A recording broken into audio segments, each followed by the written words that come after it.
Assalamualaikum warahmatullahi wabarakatuh. Shalom, Om Swastiastu, Namo Buddhaya, salam kebajikan. Adil Katalino, Bacuramin Kasaruga, Basengat Kajubata, arus, arus, arus. Bapak dan Ibu Asesor yang terhormat, perkenalkan saya Nurse Mita Agustina Eskep, MTRKep, salah satu dosen tetap pada program studi Diploma 3 Keperawatan di Poltekkes Kemenkes Pontianak dengan NIDN 4017088401. Video ini merupakan bagian dari pernyataan diri dosen dalam unjuk kerja Tridharma Perguruan Tinggi atau PDD UKT-PT untuk sertifikasi dosen tahun 2026 khususnya pada aspek pengajaran. Pada kesempatan ini izinkan saya menjelaskan secara singkat mengenai salah satu mata kuliah yang saya ampu, yaitu keperawatan gerontik. Mata kuliah keperawatan gerontik merupakan mata kuliah wajib program studi semester 4 dengan bobot 2 SKS. Mata kuliah ini menguraikan tentang konsep keperawatan gerontik lansia dan penuaan, perubahan dan masalah kesehatan lansia, posyandu lansia, serta latihan kognitif lansia, dan mendemonstrasikan proses asuhan keperawatan gerontik pada lansia dengan gangguan kognitif dan mental yaitu demensia dan delirium. Capaian pembelajaran lulusan program studi Diploma 3 Keperawatan adalah yang pertama, lulusan mampu memberikan asuhan keperawatan kepada individu, keluarga, dan kelompok dalam kondisi biasa dan dalam kondisi kegawat daruratan dengan memperhatikan aspek bio, psiko, sosial, kultural, dan spiritual yang menjamin keselamatan pasien sesuai standar profesi keperawatan. Yang kedua, lulusan yang menerapkan konsep, prinsip, dan teknik komunikasi terapeutik dalam pelaksanaan asuhan keperawatan secara komprehensif sesuai dengan kode etik keperawatan. Yang ketiga, lulusan mampu melakukan pendidikan kesehatan dalam asuhan keperawatan kepada individu, keluarga, dan kelompok sesuai kode etik dan standar profesi keperawatan yang berlaku. Untuk mencapai kompetensi tersebut, capaian pembelajaran mata kuliah atau CPMK yang ditargetkan meliputi CPMK 1 yaitu mahasiswa mampu menerapkan konsep keperawatan gerontik, lansia dan penuaan, perubahan dan masalah kesehatan lansia, posyandu lansia, serta latihan kognitif lansia. CPMK 2 yaitu mahasiswa mampu mendemonstrasikan proses asuhan keperawatan gerontik pada lansia dengan gangguan kognitif dan mental yaitu demensia dan delirium. Dalam proses pembelajaran, saya menerapkan pendekatan DIA yaitu Delivery, Interaction, dan Assessment agar proses transfer keilmuan berlangsung secara efektif dan terukur. Sedangkan strategi pembelajaran aktif yang saya gunakan salah satunya adalah case-based learning, di mana mahasiswa menganalisis kasus nyata yang dihadapi lansia, kemudian dengan simulation based learning yang bertujuan untuk melatih keterampilan komunikasi terapeutik dan tindakan keperawatan pada pasien simulasi. Untuk mempermudah penyampaian materi, saya menyiapkan bahan ajar seperti slide presentasi yang sesuai dengan RPS, kemudian kasus sesuai materi yang mana diharapkan mampu memotivasi mahasiswa untuk berpikir kritis dalam memecahkan masalah terkait dengan lansia. Untuk sistem penilaian kemampuan mahasiswa dievaluasi dengan tugas 10%, kuis 5%, observasi 20%, UTS 30% dan UAS 35%. Soal UTS dan UAS menggunakan rubrik multiple choice question dengan pendekatan soal vignette. Seluruh indikator beserta rubrik penilaian dapat diakses secara transparan oleh mahasiswa melalui sistem akademik kampus atau yang disebut OGES One Gate Education System. Demikian informasi yang dapat saya sampaikan terkait mata kuliah keperawatan gerontik program studi Diploma 3 Keperawatan Poltekkes Kemenkes Pontianak.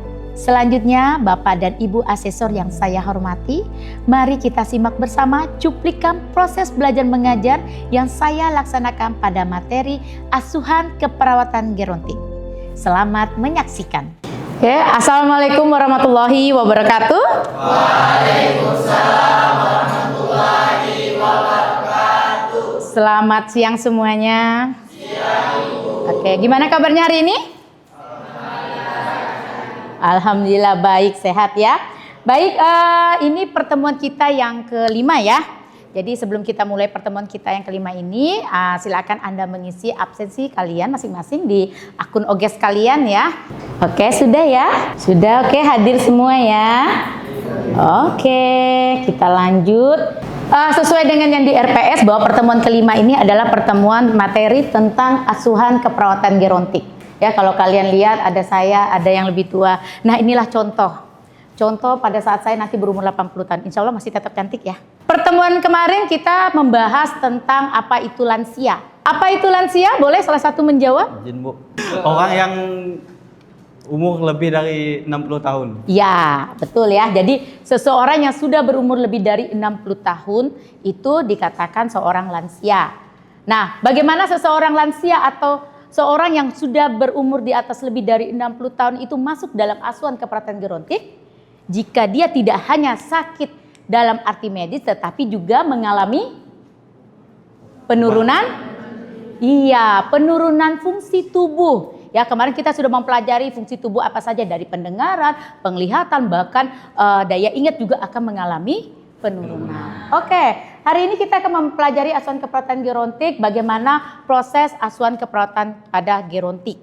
Kalau untuk proses keperawatan secara umum ada berapa tahap? Ada 5, dari pengkajian, diagnosis, intervensi, implementasi, dan evaluasi. Semua harus didokumentasikan. Oke. Asuhan keperawatan pada gerontik adalah asuhan keperawatan yang merupakan suatu proses sistematis ya dalam memberikan pelayanan keperawatan kepada lansia agar dapat mempertahankan kualitas hidup, meningkatkan kemandirian, mencegah komplikasi, serta meningkatkan derajat kesehatannya.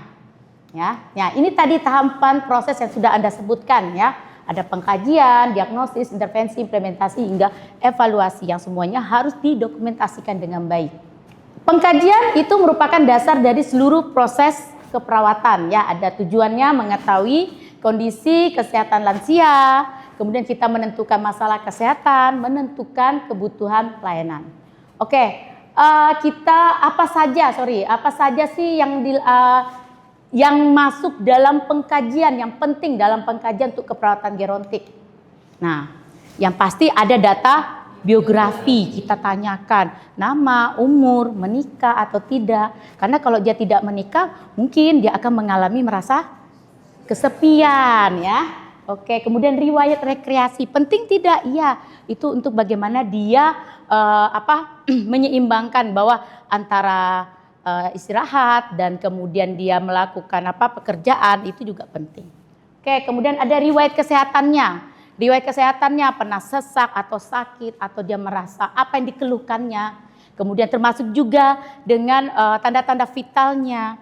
Nah, kalau kalian yang sudah kalian ketahui yang selama ini, apa saja penyakit yang sering diderita oleh lansia? Iya, hipertensi, apalagi? Diabetes, apa lagi? Nah, asam urat. Ini kayaknya kalau di dalam melaksanakan praktek, ini kayaknya sesuatu yang sangat familiar ya. Oke. Kemudian ada riwayat, pengkajian psikososialnya. Bagaimana dia berinteraksi dengan lingkungan sekitarnya. Yang kita tahu kalau jika seorang lansia yang sudah pensiun biasanya akan mengalami yang namanya post power syndrome ya kan. Nah, dia akan menjadi depresi. Nah, banyak lansia yang akan mengalami depresi. Oke, kemudian pengkajian perilaku terhadap kesehatannya. Bagaimana dia dengan kebiasaan merokok, ya kan? Bahkan ada lansia yang punya kebiasaan masih minum alkohol. Nah, itu harus kita kaji. Terus ada data penunjang ya, data penunjang apa saja biasanya? EKG, apalagi hasil lab darah ya, banyak sekali. Oke, dan ada pengkajian tambahan. Nah, ini yang membedakan antara pengkajian untuk gerontik dengan pengkajian untuk yang lainnya, misalnya kayak keperawatan medikal bedah atau keperawatan anak ataupun maternitas ya. Apa aja pengkajian tambahannya? Ada yang namanya kita mengkaji activity daily living-nya.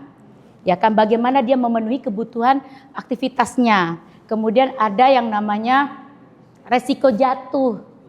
Ya kan, resiko jatuh. Lansia yang sudah mengalami penurunan fungsi tubuh, terutama mungkin muskolonya, tulangnya, kekuatan tulang, kekuatan otot, dia akan berisiko terjadi resiko jatuh. Oke.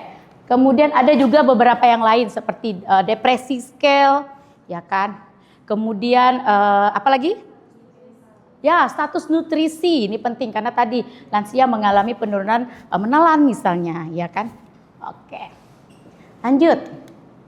Nah, menentukan diagnosis tentu kita di Indonesia menggunakan diagnosis dengan cara SDKI ya, diagnosis keperawatan Indonesia standarnya ya. Kemudian kita rencanakan atau intervensi, kemudian kita lakukan implementasi, ya kan, kemudian dan dilakukan evaluasi. Oke. Ini ada kasus, nanti silakan kalian ya berdua mungkin ya menentukan masalah, bukan menentukan tapi menentukan mengidentifikasi data subjektif dan objektifnya, kemudian kalian analisis masalah kesehatannya, rumusan minimal 3 diagnosis, kemudian tentukan prioritas, SLKI dan psikinya. Nah, mungkin biar kelihatan atau bisa didengar dengan jelas, salah satu boleh baca dulu kasusnya. Silakan Mas Muklis, boleh? Baik, terima kasih Bu. Seorang laki-laki berusia 74 tahun tinggal bersama istrinya. Pasien memiliki riwayat hipertensi selama 15 tahun dan stroke 3 tahun yang lalu. Saat dikunjungi perawat, pasien mengeluhkan kedua tungkai terasa lemah sehingga berjalan harus menggunakan tongkat. Aktivitas mandi dan berpakaian dibantu oleh istrinya. Hasil pemeriksaan diperoleh dengan tekanan darah 170/100 mmHg, nadi 82 kali per menit, dan RR 20 kali per menit, suhu 36,8 derajat Celcius. Kekuatan otot ekstremitas bawah 3/5, skor Battle Index 10 dengan ketergantungan sedang. Skor risiko jatuh di atas 4. Pasien jarang mengikuti kegiatan posyandu lansia dan mengaku merasa sedih karena tidak dapat bekerja seperti dahulu. Oke, terima kasih. Nah, silakan boleh kalian dua-dua dengan teman kanan atau kirinya salah satu pilih, mencoba menentukan masalahnya. Saya beri waktu kurang lebih 5 menit dan nanti kita akan menentukan juga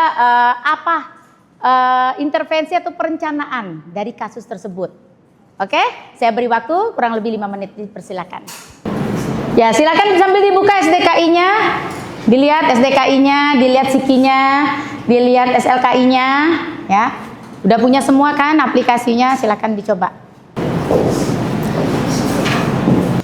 Oke, waktu sudah habis ya. Silakan salah satu mungkin bisa memberikan identifikasi masalahnya. Berarti selain dengan kalian identifikasi masalah, tapi juga ada DS dan DO-nya. Ya, analisa datanya. Oke, siapa yang bisa? Oke, silakan Brigita mungkin. Saya Bu. Ya, silakan boleh berdiri. Biar temannya bisa melihat semua. Oke, silakan. Perkenalkan, nama saya Brigita, izin menjawab Bu untuk diagnosis yang saya temukan. Yang pertama itu ada resiko jatuh karena dari DS-nya klien mengatakan bahwa untuk berjalan ia menggunakan tongkat. Lalu untuk data objektifnya kita bisa lihat dari skor resiko jatuh yaitu lebih daripada 4. Untuk DS dan DO-nya ya. Oke. Kalau DS, DO-nya sudah menentukan tadi masalahnya ada risiko jatuh, apa intervensi yang mungkin akan kamu lakukan untuk mengatasi masalah risiko jatuhnya? Untuk intervensi jatuhnya bisa kita berikan pencegahan jatuh, Bu. Dengan cara? Dengan cara yaitu untuk lokasi atau lingkungannya kita bisa modifikasi, misalnya lantai tidak licin, terus pada saat di kamar mandi itu ada pegangan, kemudian memakai alas kaki dan seperti itu Bu. Oke, terima kasih Bu Brigita. Kita beri aplaus dulu dong untuk Brigita. Ya salah satunya. Oke, salah satunya memang adalah resiko jatuh ya. Caranya bagaimana? Ya tadi dengan mungkin kita ciptakan lingkungan yang nyaman. Jadi kalau seperti sudah selalu saya ingatkan, jangan sampai lingkungannya itu misalnya lantainya licin ya. Kalau kalian lihat di lab kan itu lantainya sudah dengan karpet yang sesuai ya supaya tidak licin. Kemudian juga peralatan jangan terlalu dekat gitu kan. Jauhi yang resiko memang membuat lansianya akan terjadi jatuh. Oke, masalah yang lain yang mungkin muncul apa? Mungkin salah yang lain lagi. Baik, izin Ibu. Ya, silakan Nabil boleh berdiri. Nanti jelaskan juga sampai dengan perencanaannya ya. Baik Ibu, jadi masalah yang saya dapatkan dari kasus tersebut yaitu gangguan mobilitas fisik. Nah, dengan DSDO-nya, dengan DS-nya, ini pasien ini mengeluh kedua tungkai terasa lemah sehingga berjalan harus menggunakan tongkat. Nah, terus untuk DO-nya yang saya dapatkan di sini kekuatan otot ekstremitas bawah ini 3/5. Nah, dan untuk perencanaan intervensi yang mungkin saya ambil yaitu dukungan mobilisasi. Nah, terus implementasi yang saya ambil adalah caranya untuk memberikan tongkat seperti tongkat untuk agar memudahkan lansia ini mudah untuk beraktivitas. Seperti itu, Ibu. Oke, terima kasih Nabil. Kita beri ini dulu dong, upload dulu. Oke. Ya benar, memang salah satunya mungkin yang bisa kita lihat dari kasus adalah keterbatasan mobilitas fisik. Nah, apa yang bisa kita lakukan sebenarnya selain tadi dengan risiko jatuh, dengan mengatur ruangan, kalau mobilitas fisik apa yang bisa kita lakukan? Apalagi kita tahu nih kekuatan ototnya 3/5. Kan paling maksimal 5 ya. Nah, kalau 3 berarti apa yang terjadi? Ototnya bisa melawan atau tidak? Gravitasi? Tidak. Berarti yang kita lakukan apa? Iya, range of motion. Room aktif atau pasif? Aktif. Yang artinya kalau aktif adalah yang melakukan sendiri adalah si pasiennya atau lansianya. Oke. Yang tadi kita diminta 3 ya. 3 masalah keperawatan. Ini sudah 2, ada risiko jatuh dan ada keterbatasan mobilitas fisik. Apa yang ketiga yang bisa kita angkat? Salah satu mungkin bisa membantu. Ya, silakan Akbar mungkin. Oke, baik. Di sini saya akan melanjutkan tentang diagnosa keperawatan. Oke, untuk yang selanjutnya yaitu defisit perawatan diri, di mana di sini klien itu dibantu oleh istrinya untuk beraktivitas seperti mandi dan berpakaian. Oke. Nah, jadi seperti itu, Bu. Apalagi yang bisa kalian ini kan? Apa? Kira-kira? DO-nya apa? Skor Bartel. Iya, ada skor Bartel, nilai indeksnya 10 yang artinya ketergantungan sedang. Berarti dari semua kebutuhannya, aktivitasnya ada yang harus dibantu. Mungkin ada yang memang mandiri. Mungkin dia makan masih mandiri, ya kan? Tapi untuk mandi, untuk dia berganti baju memang sudah harus dibantu oleh keluarga. Oke, ya. Kita kasih aplaus dulu dong untuk semuanya. Anak-anak saya sudah hebat sekali.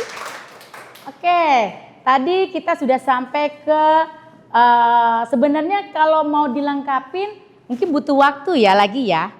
Oke, karena tadi sudah disebutkan ada 3, jadi saya berikan kalian tugas habis ini. Silakan melengkapinya sampai dengan Psiki dan SLKI-nya. Ya, jadi kalian buat tuh kan kalau di dalam membuat Psikinya ada observasi, ada terapeutik, apalagi edukasi dan kolaborasinya. Silakan Anda buat. Anda dibuat di paper, di dalam kertas folio boleh. Saya minta kurang lebih nanti 2 jam lagi Anda kumpulkan di meja saya. Demikianlah materi kita pada hari ini tentang asuhan keperawatan gerontik. Jadi kalau asuhan keperawatan gerontik itu tetap melalui proses keperawatan yang tadi 5 sudah kita sebutkan, ada pengkajian, ada diagnosis, ada intervensi, ada implementasi maupun evaluasi. Oke. Nah, sebelum saya tutup mungkin ada yang mau ditanyakan dulu? Di sini Bu, saya Oke, silakan. Bagaimana mengetahui asuhan keperawatan gerontik? Bagaimana mengetahui keberhasilan mungkin ya? Iya. Oke, bagaimana mengetahui keberhasilan asuhan keperawatan gerontik? Bagaimana kita mengetahui bahwa yang telah kita berikan asuhan keperawatan itu berhasil ya? Yang pasti kita harus melihat dulu masalah yang munculnya. Jika memang tadi dari kasus yang telah kita bicarakan, diskusikan tadi, ada misalnya mobilitas fisik kan, keterbatasan mobilitas fisik. Berarti apa kita mengetahui bahwa ini berhasil? ada peningkatan, misalnya dia kemampuan dari kekuatan ototnya setelah kita lakukan room, dia mampu untuk melakukan activity daily livingnya, kan seperti itu. Kalau tadi resiko jatuh, yang pasti dia tidak terjadi resiko jatuh atau terjadi komplikasi yang lebih parah. Mungkin itu ya. Oke, tadi setelah kita membedah kasus, menganalisis kasus, materinya sudah cukup untuk hari ini. Tapi sebelumnya mungkin boleh salah satu dari Anda menyimpulkan apa materi yang telah kita sampaikan atau yang telah kita diskusikan pada hari ini. Silakan, mungkin silakan Rido. Baik, izin untuk menjawab Ibu. Kesimpulan kita pada materi hari ini, bagaimana kita pendekatan pada asuhan keperawatan pada lansia dengan risiko jatuh, dengan mobilitas fisik, dengan perawatan pada lansia, Bu. Oke, ada yang mau nambahin mungkin? Sudah cukup? Oke, baik. Untuk pertemuan selanjutnya, itu pertemuan ke-6, kita akan membahas tentang asuhan keperawatan untuk demensia dan delirium, sesuai dengan di RPS ya.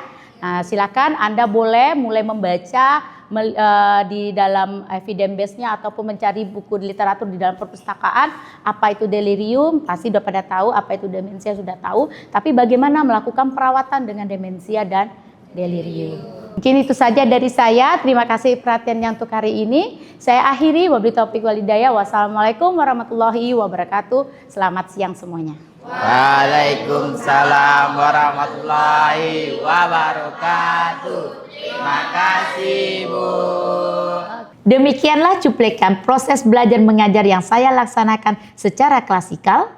Semoga saya dapat terus meningkatkan kualitas pelaksanaan Tridharma Perguruan Tinggi, khususnya dalam menyelenggarakan pembelajaran yang bermutu, berpusat pada mahasiswa, dan berorientasi pada pencapaian-capaian pembelajaran. Terima kasih. Wassalamualaikum warahmatullahi wabarakatuh. Shalom, Om Santi, Santi, Santi Om.